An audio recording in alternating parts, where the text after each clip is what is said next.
जय श्री राम।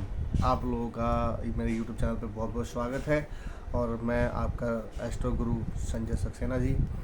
आज फिर मैं जो है आप लोगों के समक्ष आया हूँ एक बहुत अच्छा विषय लेके, जो कि हमारे जो दैनिकचर्या और हमारे जीवन पे बहुत ही बड़ा असर करता है और लोगों को नहीं पता होता है कि हम जो है इस ग्रह की वजह से परेशान हो रहे हैं और हम अपनी ही एक्टिविटीज़ या अपनी गतिविधि से ही समस्या जो है हमारे सामने उत्पन्न हो रही है।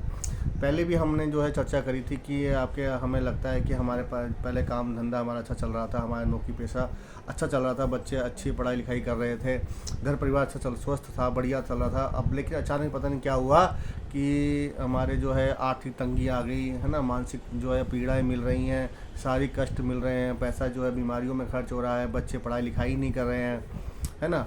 और जो है मेरा नौकरी में अचानक से कोई ठप हो गया, चलता हुआ काम धंधा जो था वो भी अचानक में ठप हो गया, अच्छा खासा कुछ चल रहा था। बट अचानक में ऐसा क्या हुआ कि जो हमारे साथ ही जो ऐसी समस्या क्रिएट हो गई है। लेकिन क्या होता है कि कई चीज़ें ऐसी होती हैं जो कि हम अपने ही रिगार्ड से ही, जो हम अपने काम से ही जो है अपने ग्रह को ख़राब कर लेते हैं, जैसे कि आप लोगों को उसका पता नहीं होता है। मान लीजिए कि जैसे आपका जो है राहु 4 में है, जब भी अगर आपकी कुंडली में राहु 4 है तो आपको बहुत सी चीज़ें जो हैं एहतियात करनी पड़ेंगी। अगर आप जो है कभी भी घर बनाते हैं तो आप मान लीजिए जब भी घर बनाते हैं तो कभी भी ये चीज़ याद रखिएगा कि कभी भी जो है सीढ़ियों के नीचे जो है अपना किचन नहीं बनाना है। ये हमेशा ध्यान रखिएगा, ठीक है। बाथरूम जो है वो ने आपको पहले बताया था कि बाथरूम को अपना नीट एंड क्लीन रखेंगे, कोशिश करेंगे वहाँ पे जो है कोई सुगंधित चीज़ लगाएंगे जिससे जो है वहाँ का ऑरा भी शुद्ध रहेगा। किचन की डायरेक्शन हमेशा जो है अच्छा सा जो है, आप जब आप सारे काम, जैसे हम लोग हर चीज़ काम जो है मैनेज करके करते हैं, हर चीज़ देख के करते हैं, बड़े प्री प्लानिंग करके करते हैं। तो हम जब भी आप मकान बनाएं तो हमेशा अपनी कुंडली को देखकर प्री प्लानिंग करके मैनेज करके अच्छे किसी जो आचार्य को दिखाकर फिर ही जो है उस पर आप काम करें। क्योंकि घर एक ऐसी हमारा सबसे मेन जो है जीवन का एक सपना होता है कि हम वहाँ पर रहें तो हमें सुख शांति हमारे जो है जीवन में बनी रहे, है ना। तो इसलिए जो है आप इसका हमेशा ध्यान रखेंगे, ठीक है।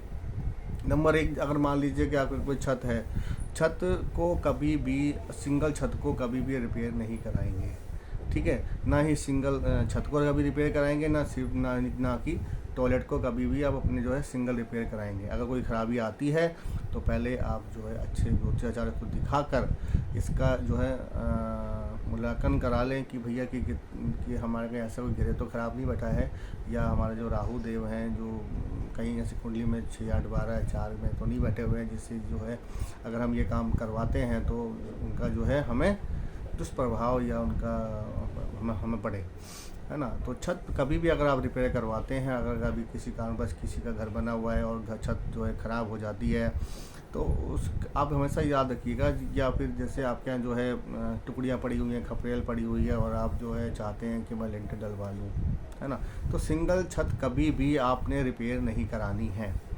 अगर छत को रिपेयर कराते हैं तो आपने पूरी छत एक साथ नहीं तोड़वानी है, थोड़ा सा हिस्सा जो है पहले छोड़ सकते हैं।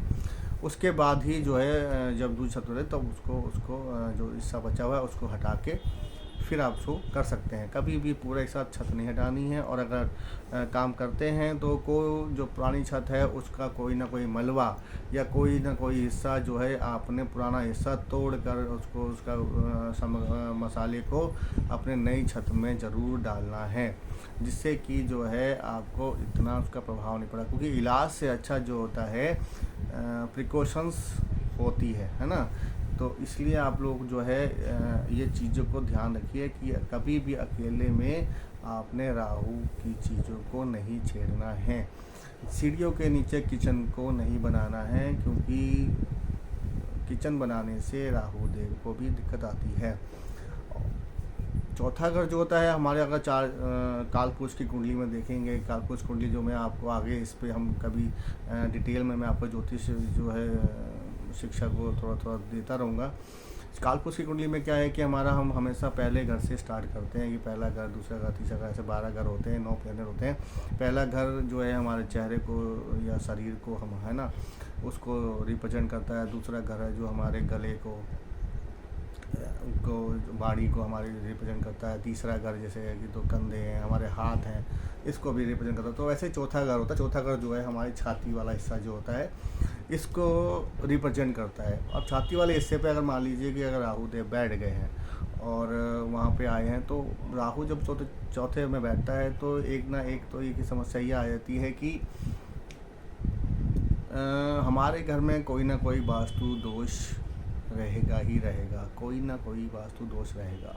इसलिए राहु हम हमेशा बोलते हैं कि हमेशा कि अपने बाथरूम टॉयलेट को पूरी अच्छी तरह से चेक करवा के ही जो है किस डायरेक्शन में हमें बनानी है, इसका हमेशा हम जो है दिखा के ही अच्छे दूसरे साथी से ही संपर्क करके ही बनाएं। क्योंकि चौथे घर में जब राहु देव आते हैं तो क्या होता है कि बीमारियां, आर्थिक तंगी और ये सब चीज़ें, वास्तु दोष जो है अपने आप ही उत्पन्न हो जाता है और हमें इसका जो है पता नहीं होता और हम इसके प्रिकॉशंस फॉलो नहीं करते हैं और हम वो काम को कर देते हैं, जिससे जो है हमें आर्थिक तंगी, परेशानियाँ ये सब आना अचानक में दिखना शुरू हो जाती हैं।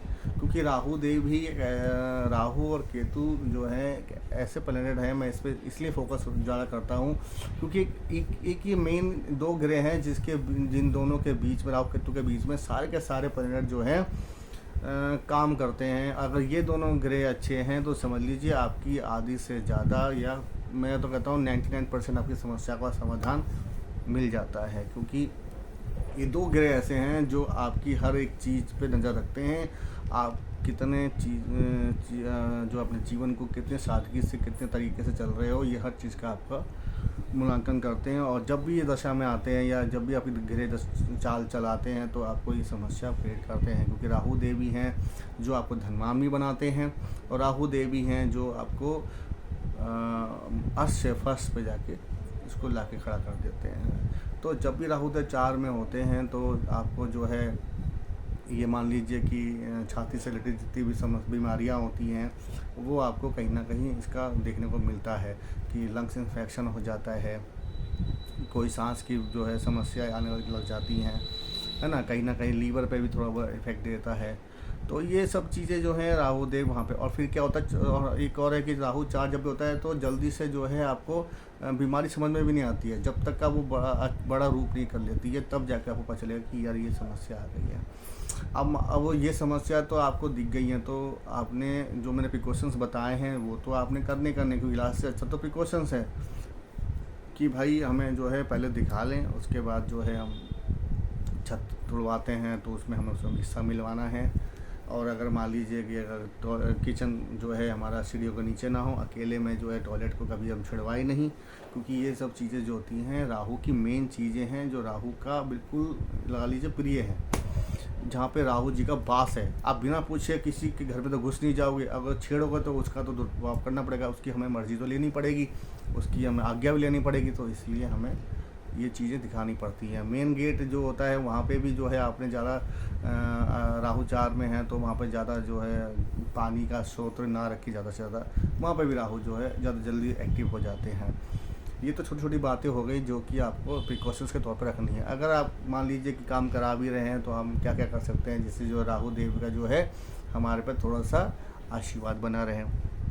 तो इसके लिए क्या है कि चंद्रमा क्या है, हमारी माँ। हमने पहले भी जैसे इस चीज़ के ऊपर बताया था कि चंद्रमा जो है माँ है और राहु देव जो हैं वो 2 ही चीज़ों से ज़्यादा प्रिय, शांत भी होते हैं और मान सम्मान भी करते हैं। वो क्या है, चंद्रमा, माँ और जो है मंगल मतलब कि जो आपके उसकी सपोर्ट ले सकते हैं। तो वहाँ पे भी राहु जो है जो अच्छा फल दे देते हैं। तो आप क्या कर सकते हैं कि अगर माता जी की सेवा करें उससे भी राहु देव जो अच्छे हो जाते हैं। माँ से जो है अपना आशीर्वाद के रूप में चांदी की डब्बी में जो है आप चावल भर के उनके आशीर्वाद के रूप में ले सकते हैं, वो कर सकते हैं। जब तक मकान बन रहा है तो एक नारियल ले लीजिए, चिकनी वाला नारियल आता है, उसको डेली जो है अपन जब तक आपके घर में मजदूर लगे हुए हैं उसको जो है चल प्रवाह कर दीजिए ताकि राहु देव जो है आपके नेगेटिव फल ना दें। एक और उपाय है कि 400 ग्राम जो है आप साबुत धनिया ले सकते हैं, वो भी जो है जल प्रवाह कर सकते हैं। तो आप एक छोटा जो है ये प्रिकॉशंस के साथ साथ जो है ये उपाय भी कर सकते हैं, जिससे कि आपको इस चीज़ का जो है अच्छा जो है फल मिलेगा। तो राहु देव जो हैं आपको यहाँ पे शांति देंगे, क्योंकि क्या है कि अगर कहीं राहु देव कहीं ना कहीं भी बिगड़ जाते हैं ना, तो नेगेटिविटी बहुत ज़्यादा क्रिएट कर देते हैं ना। सबसे ज़्यादा क्या करते हैं, आपकी मानसिक पीड़ा बहुत देते हैं आपको, क्योंकि चंद्रमा तन आपका जो मन है और आपका सोच भी है, तो उसी के ऊपर ही ये क्या करते हैं, घात लगा देते हैं कि अब आपकी सोच खराब कर देते हैं कि आपको घर में घुसते ही जो है आपको सर भारी भारी हो जाता है। आपको रात में ऐसा लगता है कि कोई आपको आवाज़ दे रहा है, कोई यहाँ से जा रहा है, कोई ऐसा दिखाई दे रहा है। तो ये सारी चीज़ें जो हैं आपको उसका प्रभाव उसका देखने को मिलता है ना। नेगेटिविटी का प्रभाव आपके ऊपर ज़्यादा पड़ता है। तो इसलिए जो है कि आप राहु देव जी का जो है छोटा ये जो टिप्स बताए हैं मैंने, जानकारी जो दी है, इसको आप आगे भी शेयर करें, ताकि लोगों को इसके बारे में पता चले कि ये हम लोगों के साथ में समस्या क्यों आ रही है। तो उससे जो है आप लोगों को बहुत लाभ मिलेगा। और आप लोग जो है इसको छोटी जो महत्वपूर्ण जानकारी दी है मैंने, मुझे आशा है कि आप लोग इसको थोड़ा सा देखेंगे, ध्यान देंगे इस चीज़ के ऊपर, और जो आपके जीवन में जो है जो समस्याएं आ रही हैं इसका निजात मिलेगा। और इस चीज़ को आप आगे बढ़ाइए, लोगों को भी लाभ मिलेगा। और ये छोटी प्रिकॉशंस जो है आप उसको फॉलो करेंगे, और मुझे पूरी आशा है कि आप लोगों के जीवन में माता रानी आपको बहुत आशीर्वाद देगी और आप लोगों को बहुत लाभ देगी। अगर मेरे यूट्यूब चैनल को अगर आपको जानकारी ऐसी मिलती रहें, तो मेरे यूट्यूब चैनल को जो है सब्सक्राइब करें, शेयर करें, लाइक करें। बाकी माता रानी आपको आशीर्वाद दे। जय श्री राम।